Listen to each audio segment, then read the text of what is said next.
¿Suficiente luz? Sí, Sí, muy bien. Bueno, muy bien.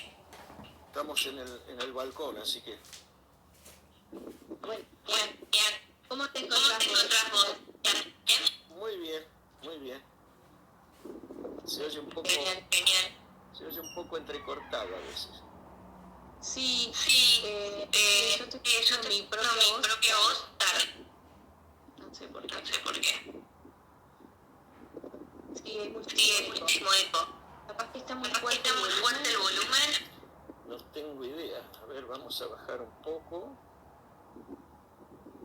Pero no sé cuál de los dos volúmenes es. Porque tiene volumen de teléfono y volumen como de música o algo así, porque tiene una corchea abajo. Vamos a ponerlo en el medio. Sí, Sí, a ver. a ver. Es más que nada mi voz. Ajá. Porque cuando vos Porque cuando vos hablas se escucha bien y no lo escucho doble. ¿Vos lo escuchas doble? No. Yo te escucho a veces un poco entrecortada. Es decir, las palabras, ni siquiera una sílaba a veces. Por ahí un fonema que se entrecorta. Por ejemplo, una N que no sale, o una T que no sale, o una vocal. Qué descripción, ¿eh? Qué descripción. Muy técnica. Se escucha. Adrián Pérez dice que se escuchan como tres yo. Eso es un montón. Un saludo para Adrián. Bueno, vamos a hacer lo siguiente. Voy a dejar de hablar yo. Lo importante es que hables vos. Bueno. Así que bueno, por las dudas, me presento igual, mi nombre es Claudia. La idea es conversación, más que todo que hable con calidad. Ricardo, bueno, si querés te presento y si querés contar un poco cómo es tu vida, la música, y después vamos a hacer un par de preguntas. Bueno, mi vida en la música es bastante extensa, porque ya tengo unos cuantos años y empecé muy de niño, empecé a estudiar a los 6 años. Mi instrumento fue la guitarra. Lamentablemente en casa no había posibilidad de otro instrumento. Y el que pudieron acceder mis padres fue una guitarra, y además teníamos un gran maestro muy cerca de casa, el maestro don Pedro Herrera, para mí un enorme músico, puntano era él, muy severo, en el sentido de muy estricto con el estudio. Yo recuerdo que a los 6 años ya escribía los cuadernos de ejercicios de caligrafía musical y de teoría, y me escribía las partituras con tinta china. Era un trabajo muy, ¿cómo diríamos?, muy estricto. Aprendí a hacer eso desde chiquito. Me refiero a la caligrafía musical, ¿no? Por eso me siento más cómodo escribiendo a mano a veces que con los editores de partitura. Tenía mucha velocidad para escribir, y estudié muchos años con él hasta la adolescencia, cuando conocí a otros maestros, como el maestro Dastec, Martínez Zárate, Pomponio, que tuve la posibilidad de hacer algunos cursos con ellos. Y al final del colegio secundario, bueno, ya había cantado en coros en la primaria. Íbamos a una escuela hermosa, que es la Escuela 28 de Bursaco, que en aquella época era una escuela experimental, de las pocas escuelas experimentales que había en Argentina, años 50 y 60. Y allí hice toda la primaria y canté algunos años en el coro. Cada vez que se armaba cantaba en el coro. Después en el secundario ya no tuvimos coro, pero en el último año tuvimos la suerte que vino el profesor, el maestro Lamolle, y a él se le ocurrió armar un coro momentáneamente, Y bueno, me invitó a participar de él y para mí eso fue un boom. Me explotó la cabeza realmente de poder cantar la primera vez en un coro que funcionaba a 4 voces. Era una cosa, porque en la primaria cantábamos todos los niños a una voz con el acompañamiento del piano y era muy bonito. Pero recuerdo que las primeras cosas que cantamos fueron canciones de Juan de la Encina, y yo siempre tuve mucha fascinación por la historia y el hecho de cantar en castellano antiguo y adentrarnos en lo que eran culturas de otras épocas a través de la música coral, a mí me fascinó. Yo intentaba en esa época, al terminar el colegio, intentaba otra cosa, no pensaba en ser músico. Hice un año en la Facultad de Psicología hasta que la cerraron y nos echaron a todos, año 74. Y bueno, al mismo tiempo estaba haciendo el servicio militar y falleció mi viejo y me tuve que hacer cargo de la familia, así que estuve casi 2 años sin estudiar nada. Yo era bombero, en esa época bombero voluntario en Adrogué, así que evaluaba la posibilidad de convertirme también en bombero profesional, hasta que volví a tener una maravillosa charla con el maestro Juan Lamolle, mi querido Juan, y me convenció de entrar a la Facultad de Música de la UCA. Me hizo una pregunta muy sencilla, me dijo, ¿qué cosa no podés estar un día sin hacer? Y eso definió, claro, lo que sería después mi profesión. Y al principio no había dirección y me resultaba muy difícil estudiar dirección porque había que ir muy lejos, a La Plata o a La Lucila, y yo trabajaba en Buenos Aires, así que entré, hice los 2 años de curso de ingreso muy intensos y después me quedé, las opciones eran musicología o composición, y yo elegí composición. Y al mismo tiempo que entré a la facultad ya había empezado a dirigir un coro. La primera vez que dirigía, yo empecé a dirigir como en el 75, 76. Bueno, lógicamente, después del primer concierto, que fue un éxito y que además fue muy lindo concierto, tomé la decisión de que definitivamente había que estudiar dirección. Pero como te decía, no encontraba dónde, y tuve la suerte, yo creo que tuve una carrera muy afortunada, carrera en el sentido de, bueno, lo que ha ido sucediendo a lo largo de los años, sumamente afortunada, porque grandes hombres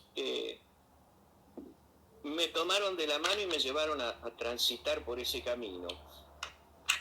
Uno fue el hecho de que pude empezar a cantar con el maestro Fingers en el coro de la Alianza Francesa,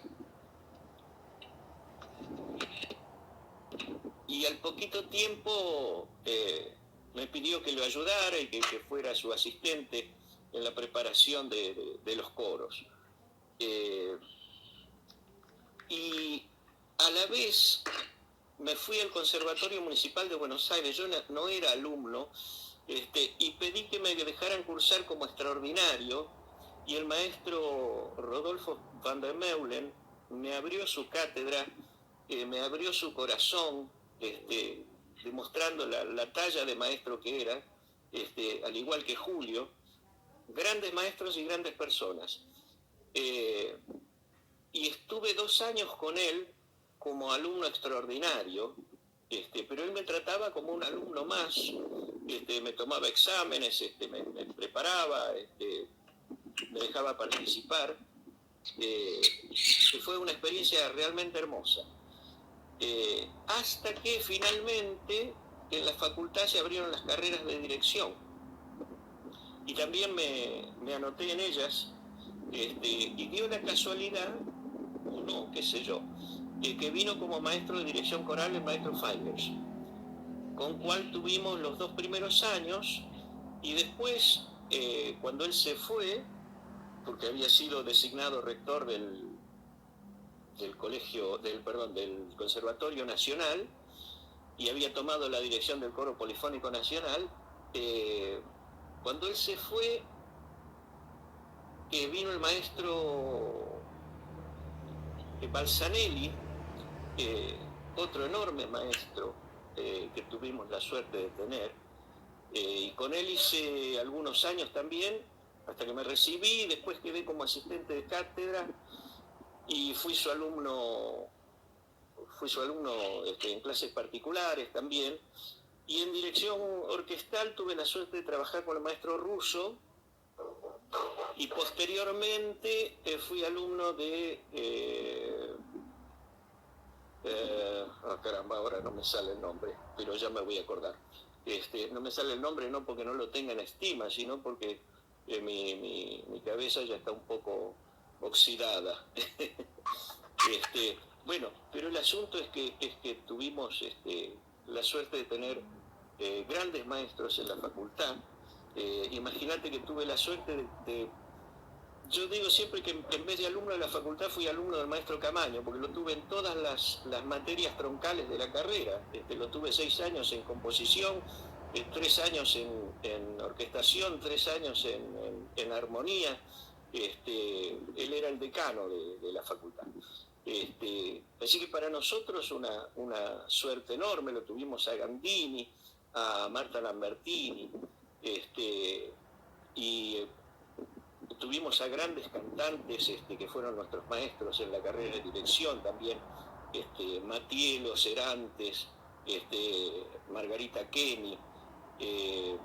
Bueno, qué sé yo siempre digo que he tenido un transcurso muy, muy afortunado, pero además lo mismo me pasó en el colegio secundario. Tuve unos profesores enormes a quienes recuerdo con tanto cariño y con tanto respeto. Qué lindo. Qué lindo. Sí, y eso además me hace sentir muy obligado. Yo me siento obligado por respeto a ellos y en honor a todo lo que ellos han hecho por nosotros, en hacer lo mismo. Bueno, te digo que con el por lo menos bien, toda una actividad y has hecho fuera, porque en un principio cuando nosotros no te no conocía, te conocía, muchísima gente que decía, Ricardo, y cada uno que hablaba, Ricardo, así. De hecho, cuando empezaste con la orquesta, también me decía, ¿vas a una orquesta ahora? Que se tocó muchos años, pero mucha gente. Sí, con las orquestas también hemos trabajado bastante. Yo recuerdo en los años 80 haber fundado una orquesta juvenil y de estudiantes en Quilmes, que funcionó unos cuantos años.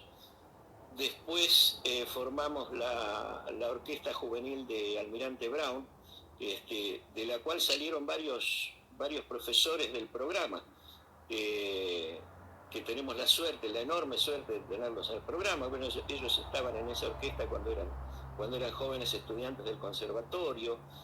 Tuvimos una orquesta de cámara municipal, profesional, durante algunos años también en Almirante Brown. Tuve las orquestas del conservatorio del Instituto Municipal de Música de Avellaneda en su momento. Y lo último que para mí fue un sueño fue cuando en 2009 pude entrar al sistema de orquestas. Recuerdo el concurso que hicimos allá en Chascomús. Si mal no recuerdo, vos estabas. Así es. Eras muy niña en ese momento. Así es. Claro, lo mismo Agustín, muy jovencito, que tenía su orquesta. Yo recuerdo haber dado concurso con la orquesta de Agustín, con los más pequeñitos. Sí. Y él estaba allí en la mesa junto con el maestro Bensecri, a quien queremos mucho. Yo ayer oía la entrevista a Bensecri Y recordaba que de muy jovencito era era uno de los objetivos que yo tenía, poder estudiar con él, y nunca pude. La vida me fue llevando por otros costados. Pero una alegría compartir este espacio con el maestro Bensecri aquí en el programa, ¿no? Ese año, 2009, pudimos formar la orquesta Escuela de Almirante Brown, que era uno de mis sueños. Yo ya había estado charlando hacía 2 años con la directora de Cultura no me acuerdo si de Cultura o de Educación, de ahí de Almirante Brown, y habíamos planeado una escuela de música que finalmente no se concretó porque faltaban recursos. Yo en ese momento era rector en el Instituto de Música de Avellaneda, y ella me consultó porque quería formar un conservatorio, una escuela de música, pero era una cosa para la cual no teníamos presupuesto por la cantidad de profesores que exige un conservatorio, y el municipio no lo podía afrontar, pero tuvimos la suerte de que ella hizo las gestiones en la provincia me parece que con el ministro Oporto, y Oporto le dijo, bueno, podrían entrar al programa de orquestas, y allí bueno, yo no sabía esto, que ella había hablado con él, esto me lo contó después. Cuando yo me enteré del concurso, fui a concursar por mi cuenta y tuve la suerte de que me asignaron la orquesta de Almirante Brown como coordinador y profesor de práctica orquestal, ¿no? Así que estuve varios años como coordinador, y estuve como profesor de práctica orquestal hasta principios del año pasado, en que pasé a desempeñarme como técnico en el equipo de coros, ¿no?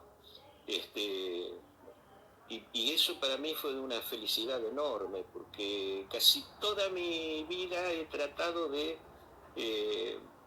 brindar mi trabajo al municipio de Almirante Brown.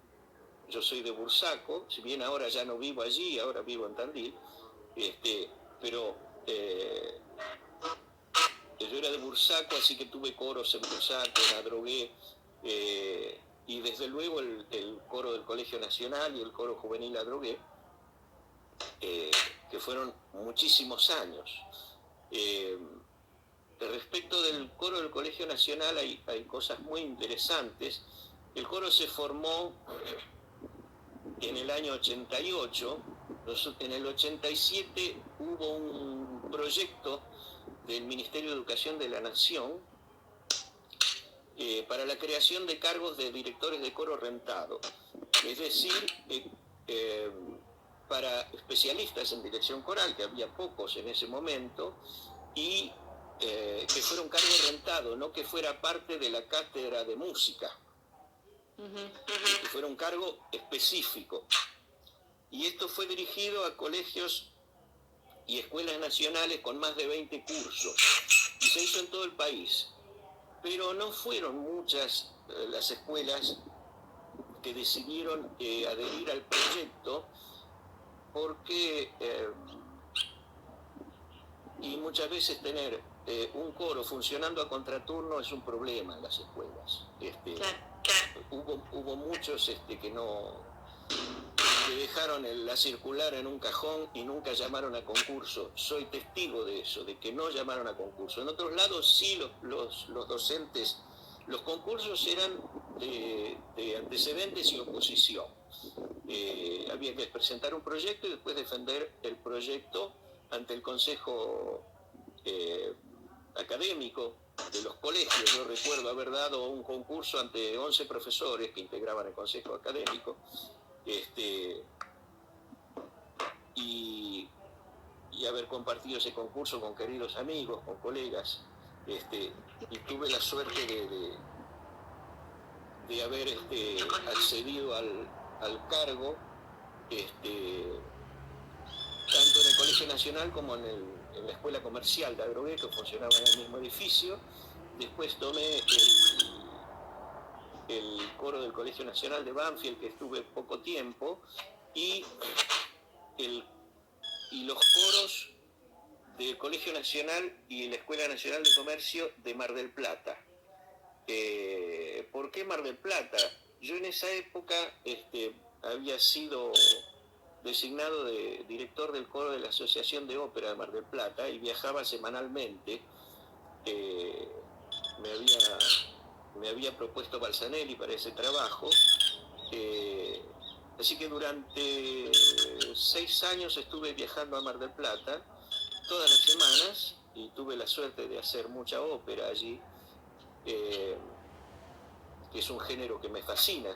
Lo mismo en el Teatro Roma de Avellaneda, donde estuve 25 años, muchos de esos años haciendo la temporada oficial de ópera, con el coro del instituto. Y bueno, la ópera es el otro género que me apasiona. Y bueno, mientras estuve en Mar del Plata tuve la suerte de trabajar con los coros de los colegios nacionales, pero bueno, llegó un momento que ya no pude resistir viajar todas las semanas, me estaba haciendo mal a la salud, muy cansador. Estaba 3 días en Mar del Plata y 3 días y medio en Mar del Plata y 3 días y medio en Adrogué y en Avellaneda. Así que bueno, decidí dejar de itinerar y quedé solamente con el coro del Colegio Nacional, el cual ya lleva 32 años de trabajo ininterrumpido, y que ahora integra, ahora con la designación de la nueva directora, que es Roxana Páez, una queridísima exalumna del colegio y que fue colaboradora durante tantos años. Ahora ella está a cargo como directora ejecutiva y yo vendría a ser una suerte de director emérito, digamos, ya no puedo estar tanto tiempo, voy regularmente, pero mucho menos. Así que trato de brindar mi colaboración desde aquí, y además, bueno, por otro lado tengo que viajar a ver a los chicos porque no aguanto estar sin verlos. Sí. Yo creo que el mayor porcentaje de nuestro trabajo se basa en la relación pedagógico-afectiva, digamos. No me imagino la pedagogía sin la relación afectiva.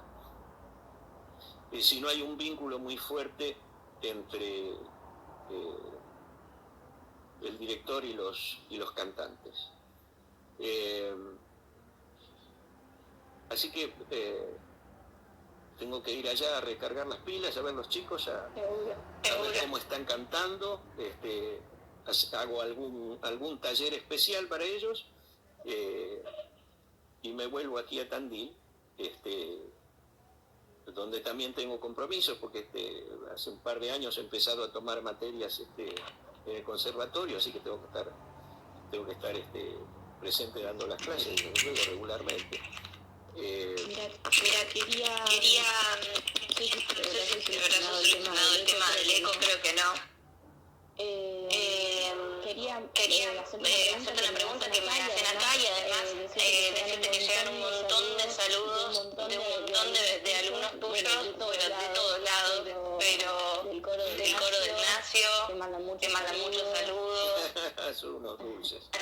Sí. Y hay una pregunta que dice: ¿Por qué te parece a vos importante la actividad coral en la formación de cualquier músico?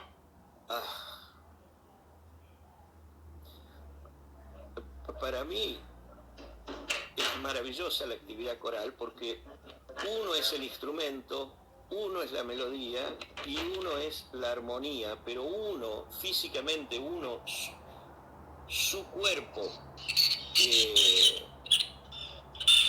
En el resto de las actividades musicales, el instrumento está fuera del cuerpo. En el canto, el instrumento está dentro nuestro.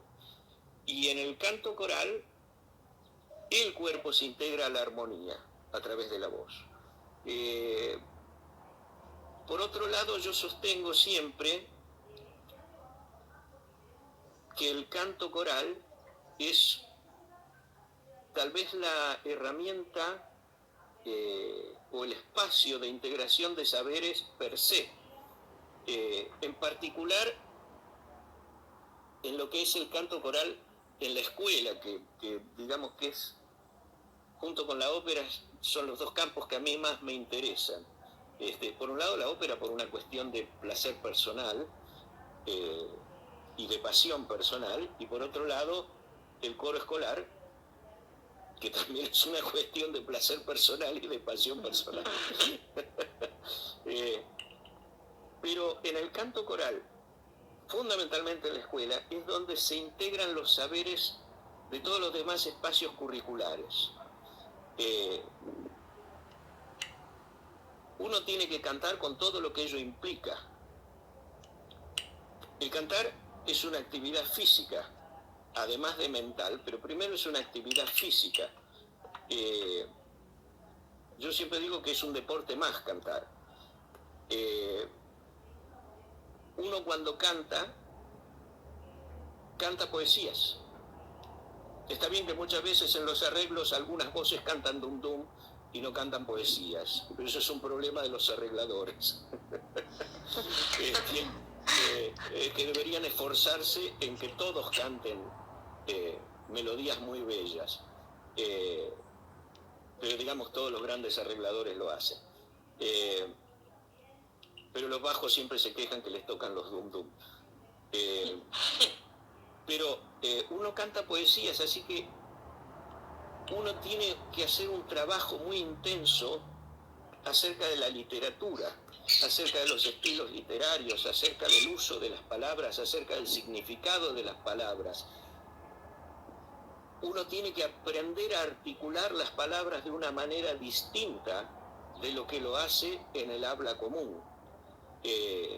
Así como uno en el violín tiene que utilizar los dedos y el arco, sobre todo, de una manera distinta para lograr todo tipo de articulaciones, en la voz se da lo mismo.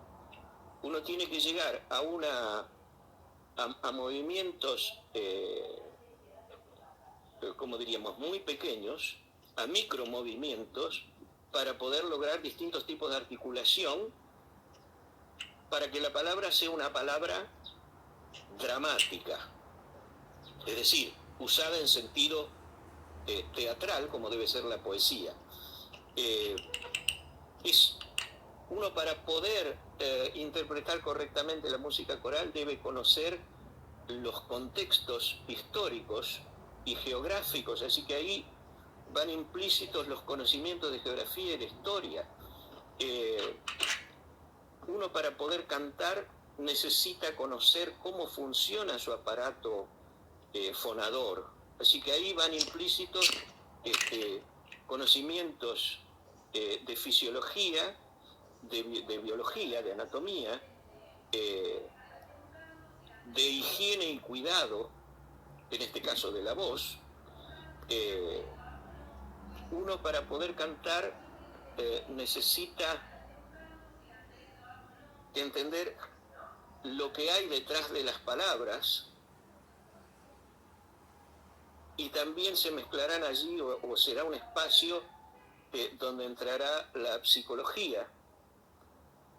En fin, y así podría citar otras áreas. Yo creo que todo eso construye al intérprete.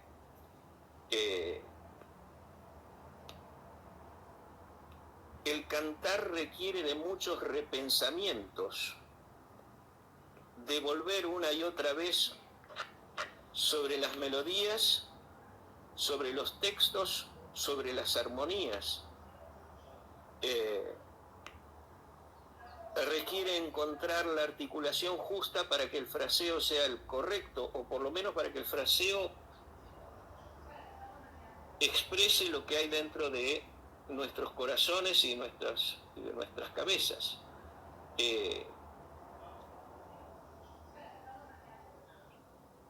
tenemos una pequeña diferencia con el instrumentista. El instrumentista tiene que hacer eso con sonidos puros en general, sin una palabra detrás, lo cual implica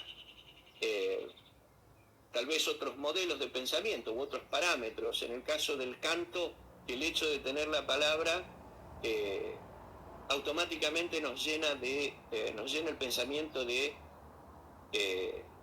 significados, no solo de significantes.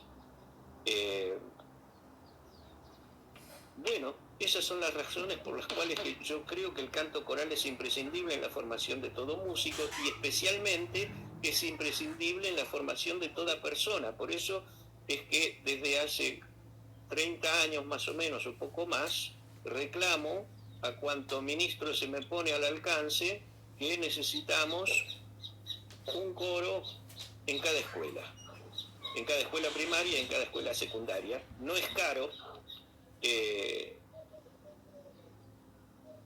no le voy a tirar en contra de las orquestas porque me apasionan las orquestas, pero las orquestas necesitan de insumos bastante importantes. Hemos tenido en Argentina un momento maravilloso. Yo en el año 2009, a la vez que entré a las orquestas escuela, al programa de orquestas escuela de la provincia, también fui llamado por el Ministerio de Educación de la Nación para colaborar desde la formación de los coros de Nación. Lo primero que me dijeron es, bueno, con el correr del tiempo el programa de coros de la Nación se fue cayendo, en particular a partir del año 94, cuando los coros pasaron a las diversas provincias. Como en las provincias no había el espacio curricular coro, esos cargos se fueron cayendo. De hecho, creo que en la Argentina quedamos dos. Creo que mi colega mendocino, Gonzalo, aún está con algún coro allí, Gonzalo Villalba, y yo. Después no tengo noticia de otro, por ahí hay alguno más, pero lo que pasa es que han pasado muchos años y los docentes se fueron jubilando. A partir del momento que el docente ya no está, se jubila, se va, o lo que fuere, los cargos se caen, no se pueden reemplazar, porque en las provincias no existen estos cargos, salvo creo en la provincia de Entre Ríos, me parece. Así que como era tal vez el último coro que quedaba de aquel proyecto del año 87, en su momento el Ministerio de Educación me invitaron y me dijeron, bueno, queremos replicar esta experiencia de lo que está sucediendo, de lo que hacen en el coro del colegial, en el coro del nacional, en el resto del país. Y así fue que empezamos con la formación de coros en las distintas provincias. Yo no estuve mucho tiempo allí, estuve un año nomás. Después se hizo cargo, querido amigo Pablo Piccini, del área de coros. Hasta que este año tuve la alegría y el honor de que me convocaran el año pasado, que me convocaran para trabajar de vuelta en coros aquí en la provincia. Pero no me he cansado de solicitar a cada ministro que se creen coros en las escuelas. Mira, justo a raíz de eso que vos venías comentando, mucha gente, pone acá, es más importante que la matemática, esto que vos venías comentando de todas las áreas que transversalmente o a la par se van trabajando a través de la música, de la práctica coral. Hugo Figueras pone, podría existir una educación para el arte, incluso matemáticas. Sabés que hay experiencias, pero no es lo que primó. Y después hay una pregunta que no quiero dejar pasar porque ya dejé pasar otra anterior que había hecho. Dice Agustín, a ver, ¿cómo se trabaja todo eso con los niños y niñas más pequeños? O sea, todo eso que vos venías comentando de geografía, de la manera de hablar, de expresarnos, de las acentuaciones, todo lo que comentas. con los niños y niñas más pequeños, yo creo que se trabaja igual que como se trabaja el resto de las áreas en la escuela primaria. Uno va introduciendo de a poquito a los niños a partir de lo cotidiano, a partir de las vivencias en la casa, pero a partir de las vivencias en el barrio. Tal vez no vamos a hablar en la escuela, en el primer ciclo de la escuela primaria, acerca de la música italiana del 1500, sino que vamos a partir de otro tipo de experiencias, pero con una mirada integradora. Partiremos a partir de las cosas cotidianas, a partir de qué hace la gente cuando llueve, o cómo se prepara la gente para el momento de almorzar. Vamos a integrar tal vez en una canción la cuestión de la higiene personal. Vamos a integrar la visión de los derechos, vamos a integrar la visión del comportamiento con nuestros compañeros. Trabajaremos ejes que tienen que ver por ahí, hasta con matemáticas, si querés, cantaremos alguna canción que nos haga recordar números, o que nos haga recordar, es decir, por ahí no trabajaremos con los niños conceptos abstractos, pero con los más chiquitos vamos a partir de las cosas prácticas cotidianas con una lectura distinta, es decir, con una lectura reflexiva sobre esas cosas cotidianas. Creo que es la mejor manera de abordar o de integrar los distintos espacios al canto coral. Es decir, desde luego necesitamos para eso, además, compositores, y ya que está Hugo oyendo, y seguramente debe haber otros colegas, yo recuerdo que tuve la suerte varias veces de haber hecho conciertos con Hugo, con la orquesta escuela de Almirante Brown, y de hacer esas hermosísimas canciones que tiene él para niños, por ejemplo, donde se integran cosas tan lindas. Me acuerdo, qué sé yo, de la canción del caracol, y algunas más, donde para los chicos era, yo me recuerdo que cuando trabajaba con los chiquitos esas canciones era hablar de biología a través de una canción tan bonita. Pero me daban pie para integrar otras cuestiones que por ahí los chicos están viendo en el colegio en sus primeros años. Ya una vez que los chicos empiezan a manejar lo abstracto, más o menos a partir de los 11, 12, 13 años, que el pensamiento ha evolucionado, uno ya puede ir a otro tipo de cosas, ¿no? Que priman durante sus estudios secundarios. Bien, mira, acá justamente que estamos hablando de este tema, pasa el Mario Bencecli, el maestro, y dice: la música es matemáticas hechas de sonidos. Y también, bueno, Hugo Figueras, que dice que la suerte la tuvo el maestro de haber compartido. Qué lindo. Sí, es absolutamente cierto lo que dice el maestro Bencecli. La música es matemática, porque la música es física, es absolutamente medible y son todas relaciones. El solo hecho de ponerse a pensar en la cuerda, en qué sucede, cómo se va realizando el orden de los armónicos y todas esas cosas, que es tan lindo reflexionar acerca de ello. Pero lo que pasa es que la música es, además de matemática, es manifestación del corazón. creo yo, por eso nosotros preferimos siempre la música hecha por un músico, sea esta música con texto o música pura, con texto separado.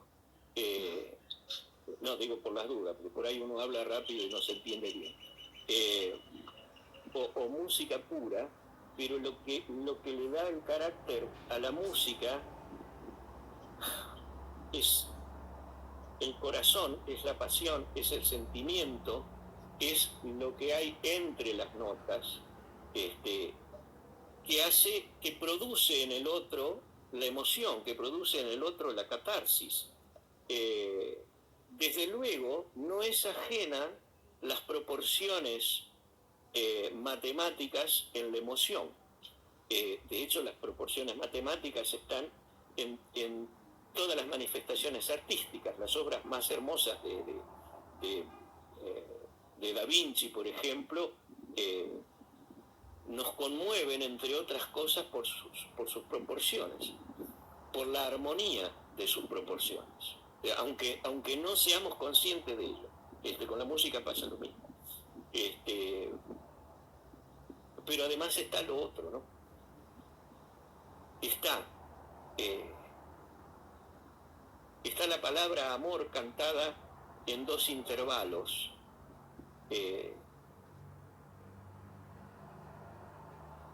A un intervalo determinado genera emociones muy, muy particulares, ¿no? De hecho, los barrocos tenían su teoría de los afectos. Así que, bueno, estamos entrando en un terreno un poco difícil, porque explicar todas las cosas del corazón siempre es difícil. Seguro. Mira, hay otra pregunta. Consulta. ¿Con qué criterios sugiere ordenar el repertorio o arreglos en cuanto a cantidad de voces en coros infantiles y en coros juveniles? Primera cosa, a mí no me desespera que los coros infantiles canten a muchas voces. Yo creo que lo primero que tiene que hacer un coro infantil es lograr la afinación. Y la afinación se logra, en primer término, con una técnica muy pareja, con una técnica de emisión del sonido muy pareja. Así que hay que trabajar mucho desde la técnica del canto para que la afinación sea una realidad. La afinación incluye tener una sensación, desarrollar una sensación rítmica común, que todos los corazones estén sincronizados, que las respiraciones sean sincronizadas, que el pulso sea muy estable, que la atención de los niños, que en general dura poco tiempo, puede estar centrada en el todo, no necesariamente en el director. Entonces, muchas veces pedimos que la atención del niño esté centrada absolutamente en el director. Yo creo que la atención del niño tiene que estar centrada en el todo, en todo el fenómeno musical que está ocurriendo en ese momento. Es una multiatención o poliatención, como prefieran. Así que hay que invertir algunos años en que los niños puedan cantar unísonos maravillosamente bien. Hace 2 días estamos trabajando en la realización de guías de audiciones para los chicos en el programa, y estaba oyendo los niños del Colegio Cipoli de Córdoba, que es una escuela de canto coral, donde trabajan con un nivel de exigencia maravilloso, con unos resultados increíbles. y escuchaba a los niños cantar a una voz y era realmente apasionante oírlos y sobre todo ver la técnica que a los 8 años tenían, o 7 años, sí, era el segundo grado era. Realmente muy muy lindo, muy interesante y mucho para aprender de todos los queridos colegas del CIPOL y entre los que tengo queridos amigos. Es algo que yo sostengo siempre.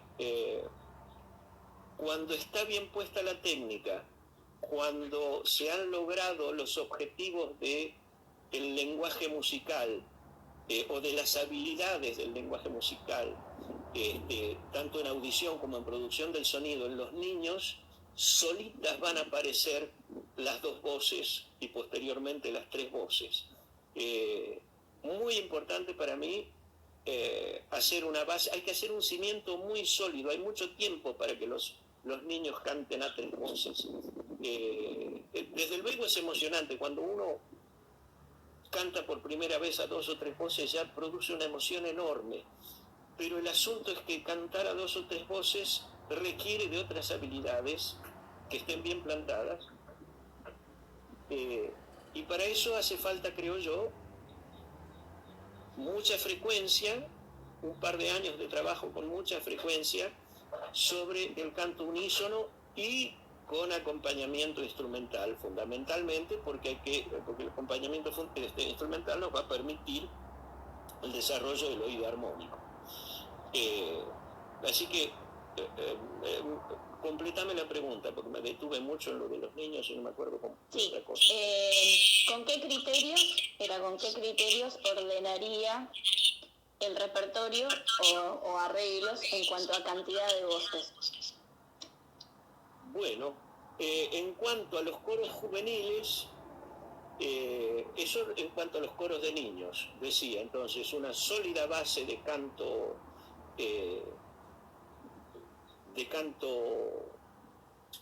al unísono, con acompañamiento, y a partir de eso, una vez que eso tiene una buena técnica, empezar a trabajar a 2 y 3 voces. En cuanto a los coros juveniles, también, si el coro es inicial, es decir, si es la primera vez, si es en el momento que se arma el coro, también trabajar sobre canto unísono, que ya va a presentar otros problemas porque vamos a tener la octava de las voces entre las voces femeninas y las voces masculinas. Entonces, los jovencitos tienen que habituarse a poder cantar en octavas, a poder cantar un unísono cada uno en su registro. Y después me parece muy útil, o bien trabajar a 2 voces, con una voz aguda, una voz grave, para el caso de los muchachos, o bien trabajar a 3 voces, con 2 voces femeninas y una voz masculina. En este momento hay gran cantidad de arregladores que están empezando en este momento, digo, en los últimos años, ¿no? Que están realizando arreglos a 3 voces de soprano, alto y barítono. El barítono es un buen lugar para todos los jóvenes, porque nos permite tener tanto la voz de tenores como la voz de barítono en un mismo ámbito, y si es bien cuidada esa voz, es decir, de no llevarla a extremos, el medio nunca le hace mal a nadie. Cantar en el medio no le hace mal a nadie. Entonces, si esa cuerda masculina es bien tratada, es muy sencilla. No nos olvidemos que tenemos en el coro juvenil escolar, tenemos el problema de los chicos que realizan la muda de voz, que en pocos meses tienen una voz completamente nueva, con una, digamos, con un sonido que les resulta extraño y que además necesita desarrollar nuevamente la técnica para poder controlarlo. Así que la voz de ese barítono nuevo debe ser muy cuidadosa en el arreglo. Decía pues,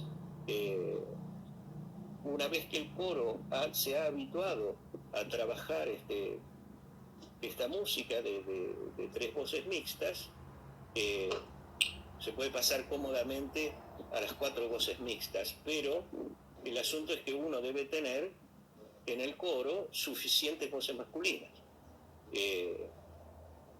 porque si no se producen desequilibrios muy importantes. Digamos, es muy común que en las escuelas la relación, yo diría que la relación más común en todos lados es de 2-1 o de 3-1, es decir, por cada 3 voces o 2 voces femeninas, una voz masculina. Esto suele producir desequilibrios en la interpretación, porque la voz grave queda casi oculta por las voces femeninas, y entonces lo que sucede es que los chicos empiezan a forzar la voz para equilibrar, y cantar forzando la voz es bastante incómodo. Por eso creo yo que es mejor tener unidos a los tenores y a los barítonos en una misma voz, por una cuestión de número, pero esta es una apreciación personal. Algunos tienen 20 chicas cantando, un tenor y 2 barítonos. En fin, se puede, no es imposible, y a veces ese tenor y esos 2 barítonos que tiene son muy buenos, pero la pujanza sonora es muy distinta. Así que yo creo que para tener el coro, para poder trabajar el coro a varias voces, uno tiene que tener bastante de cada cosa. O sea que más que nada, lo que más tenemos que tener en cuenta, que pasa también en las orquestas, es con qué material humano contamos en cuanto a número. Desde luego. De hecho, las orquestas fueron pensadas, las orquestas es más fácil, porque yo me acuerdo, cuando iniciamos con las orquestas era tanta cantidad de violines, tanta de viola, tanta de violonchelo y tanta de contrabajo. Y entonces venía uno y decía, yo quiero tocar el violín, bueno, pero tenemos contrabajo. Y allá se iba a tocar el violín más grande. Ahora, si te llega uno y te dice, no sé, yo quiero cantar el bajo, pero es soprano, no podés mandarlo igual a cantar el bajo. Digamos, en el caso del coro es un poco más difícil, porque el chico viene con su voz, que es esa. Y no le podés modificar la voz, en principio. No alcanza con la voluntad. Tiene que ver con su propio cuerpo. Es decir, yo de niño jugaba al básquet hasta que hubo un momento que no pude jugar más porque era muy petizo. Y claro, y no podía reparar eso.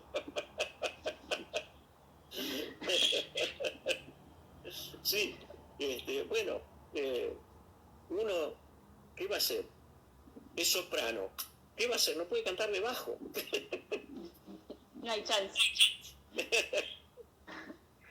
Bien, acá hay otra consulta, mira, de Agustín, que de paso hago el comentario, que fue uno de los CCK que a mí más me gustó, pero bueno, esa parte. Bueno, dice, el año pasado el programa posibilitó que 500 niños, niñas y jóvenes de los coros cantaran en el CCK. ¿Cómo fue esa experiencia y qué cree usted que aportó a esos alumnos? Ya pensar en esa experiencia ya me emociona. Yo en lo personal nunca fui fanático de los lugares.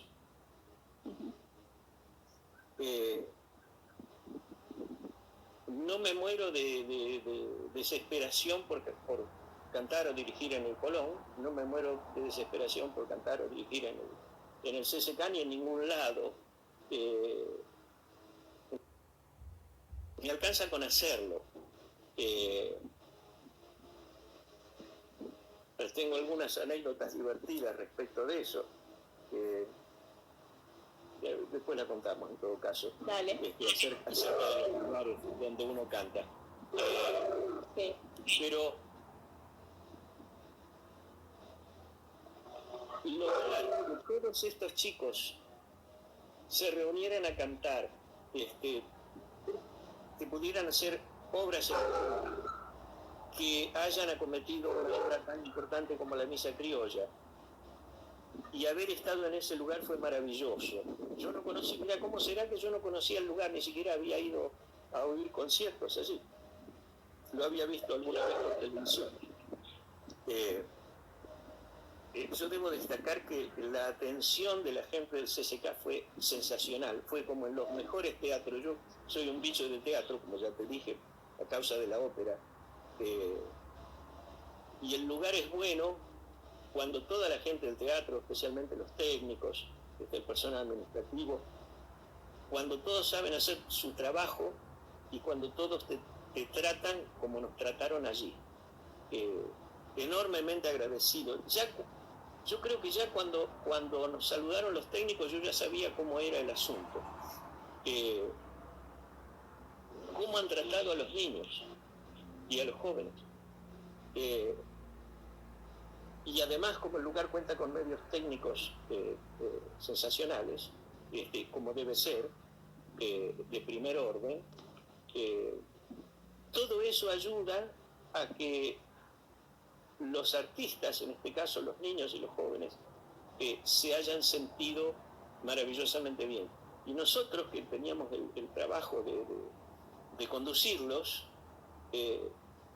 felices por lo que los chicos estaban haciendo, por el corazón que le pusieron a las canciones, por cómo sintieron, por el llanto de tantos chicos, por la emoción. Durante muchísimo tiempo, yo creo que estos lugares tienen imperiosamente, obligatoriamente que estar abiertos a los niños, a los jóvenes, y en especial a aquellos que en sus barrios no tienen la posibilidad de acceder a estos lugares. Nosotros, cuento una experiencia personal que es aplicable a este caso. Con la Orquesta de la Escuela de Almirante Brown trabajamos toda la vida en el Centro Cultural, en la Casa Municipal de la Cultura, un lugar maravilloso, que había sido un shopping que fue refaccionado y comprado por la municipalidad en los años 90. Ricardo, un segundo, perdón. Nos quedan 20 segundos, pero lo cortamos acá y te vuelvo nos volvemos a conectar, ¿sí? Así seguimos con esta parte. Muy bien. No sé ¿sí? cómo es, pero dale. Bueno, igual que hicimos hoy. Dale, 2 segundos. Ok. Nos vemos en unos segunditos. Dale.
Hola, volvimos. Sí, bueno, completo entonces lo que estaba diciendo. Sí.